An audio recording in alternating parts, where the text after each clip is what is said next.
Hey guys, Wyatt Claypool here. Well, it appears like the post-Trudeau polling bump has plateaued out for the Liberals, and bad news for them, they are still nowhere close to actually being competitive in the 2025 federal election. Most of these polls are probably going to be assuming that Mark Carney is the leader of the Liberal Party. These are the polling numbers I've seen whenever they test Mark Carney as the leader. And most Canadians at this point who are paying attention to politics assume it's probably going to be Mark Carney at the helm. And they still have plateaued out at 26%. What was even the point of getting rid of Trudeau? Because about 8 or 9 months ago, before there was any moves to try and oust Trudeau, this is what he was polling like 26%, 25. Sometimes he'd fall down to 22, but sometimes he'd be at 27. Just these mediocre mid 20s numbers that are way behind the Conservatives. Conservatives in this poll are at 42, Liberals 26, NDP are at 17, quite pathetically. The Bloc are at 7, the Green Party is at 6, and the PPC is at 2. Now, I would usually think a 6% polling show for the Greens might be a little bit of an over poll. Maybe I'd put them down to a 5 or a 4. But right now, the Liberal Party has such an unenergetic, mediocre support base. I could see a lot of people going over towards the Green Party.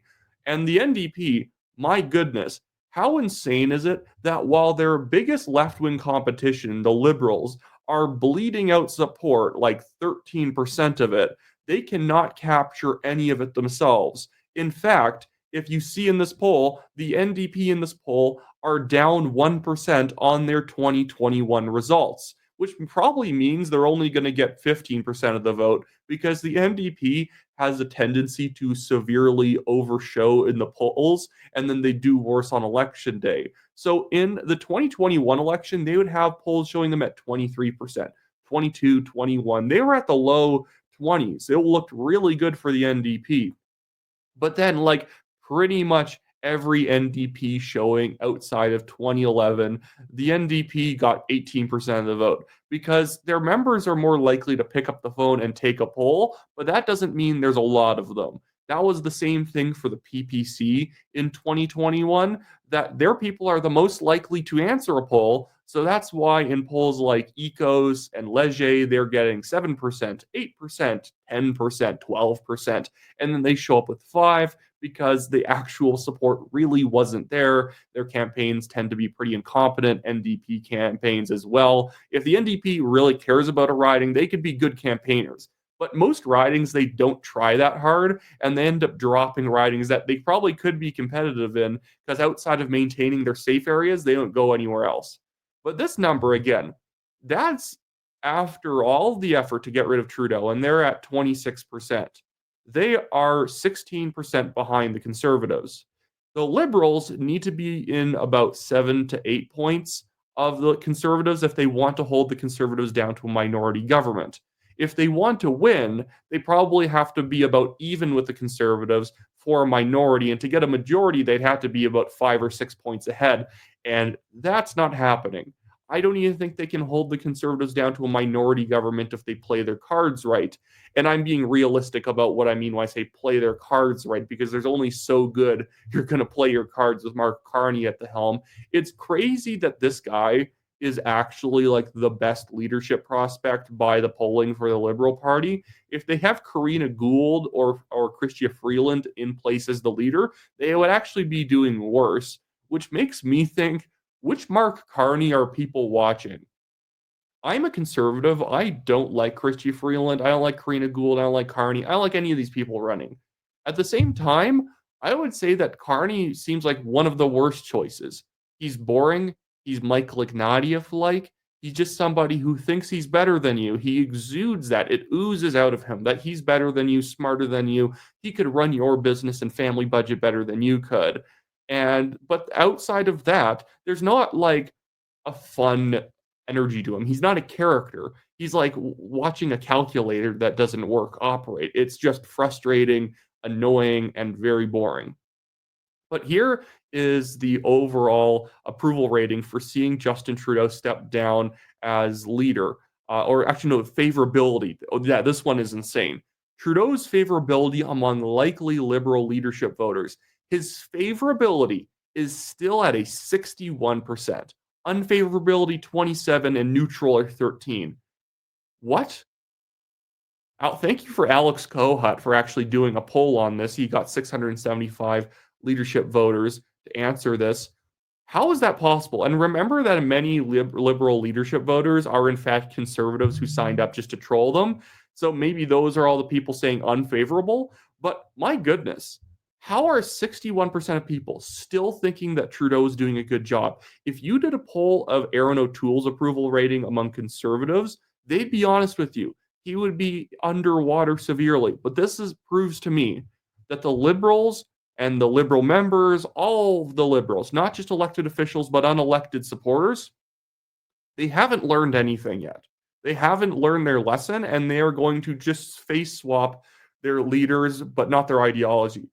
They are going to have the same ideology, if not intensified, because Carney is the advisor to Trudeau. So he is now going to be trying to implement the pure vision. And the Liberals think that's absolutely cool, totally fine. Just do whatever you want. We just don't want the Conservatives to win. That's the problem. Here is the approval rating among Liberal leadership voters on whether it seemed like a good idea for Justin Trudeau to step down.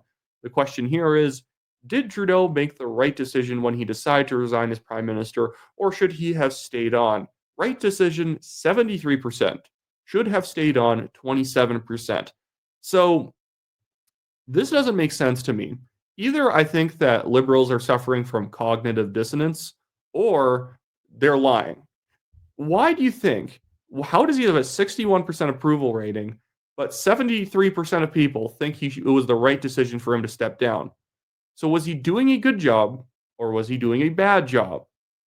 Get back to me on that, I guess, if you're a Liberal leadership voter, but that doesn't make any sense to me. If he's not good enough to stay on as prime minister, why is he a good enough person to then say, oh, he's doing such a great job? Now I want to move over to a poll that I want to discuss in terms of whether I trust it or not. I tend to like Main Street polling, and there's a lot of Liberals celebrating their federal Ontario polling, where all they're doing is, because they're doing provincial polls, they're also asking people who would they be voting for federally. And yet people out here like BK Belton saying, now we all know how I feel about polls. Now I know sorry. Now, we all know how I feel about polls, but this is noteworthy.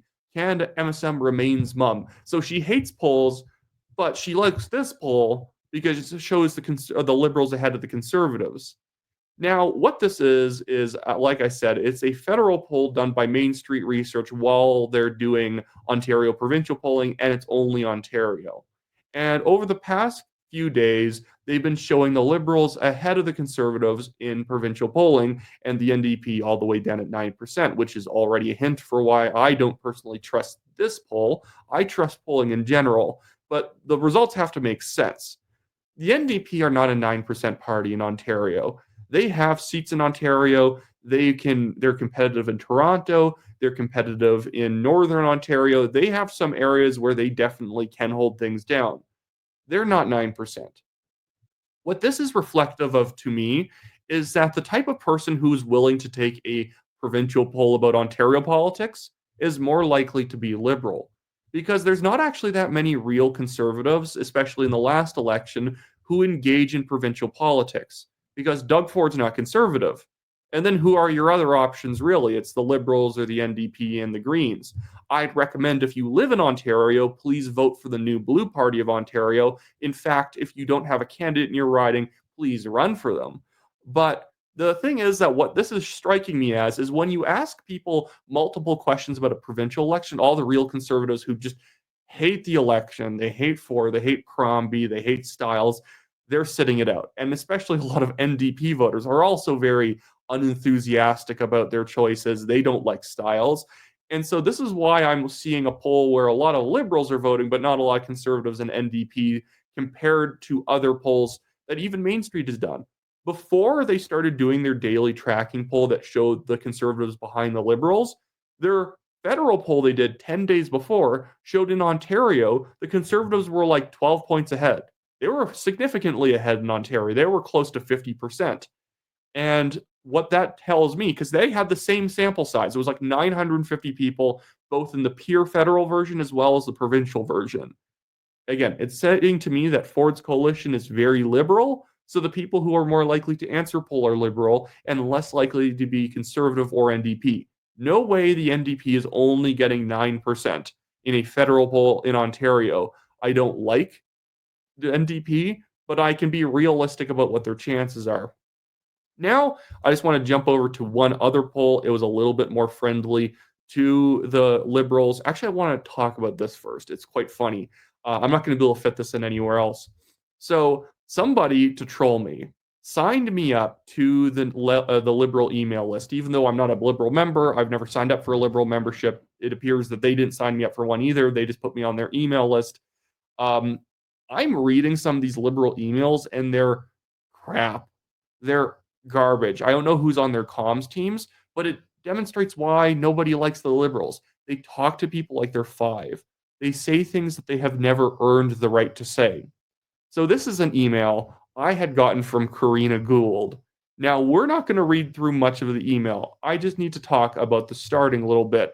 I actually do like her, font that she uses for her logo and everything. It's not too bad. But look at this. Wyatt, Pierre Poilievre must be terrified of taking on Karina Gould as the next prime minister. I'm sure Poilievre is.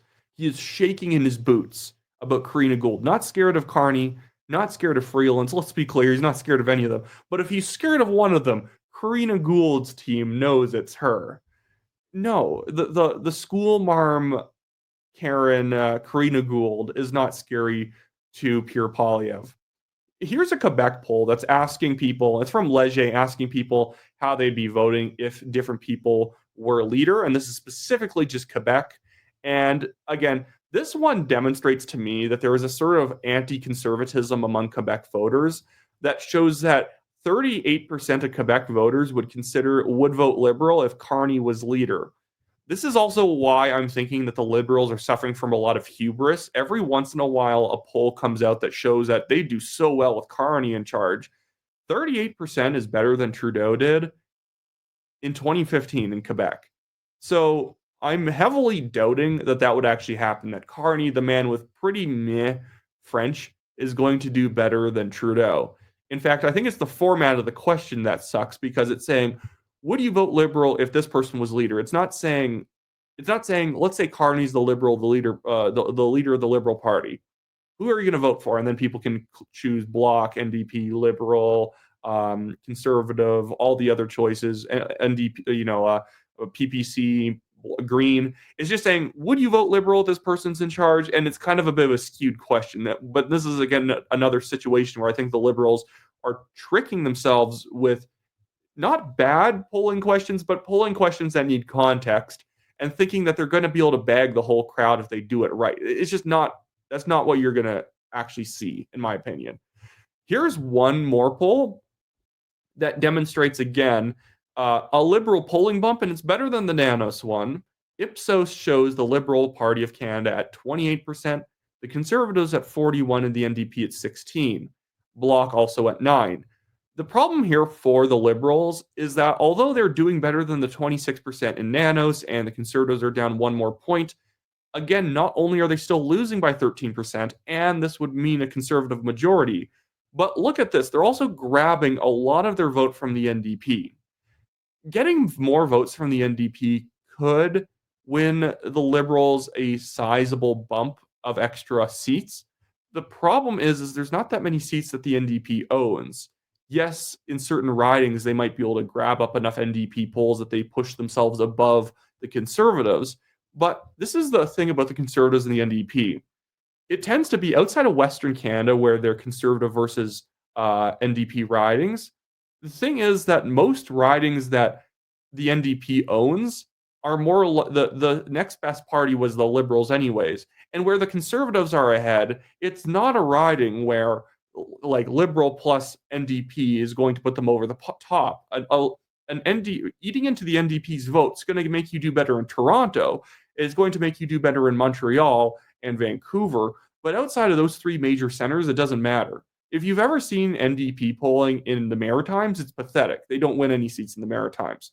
Um, I guess it helps them in the territories, Manitoba, like Winnipeg. But the thing is, outside those city centers where the Liberals already own a lot of the seats, they're only really competing for an extra 12 seats if the NDP keeps going down. The NDP, in fact, going down and giving some of their votes to the Liberals might, in fact, mean Conservatives win more seats. Because again, a lot of the ridings that the NDP holds on to are kind of these suburban working class ridings where a lot of people will either vote NDP or Conservative, and the Liberals are at like 20%. So yeah, the Liberals can go from 20% to 28%, and the NDP can shoot down from 37 to like 25.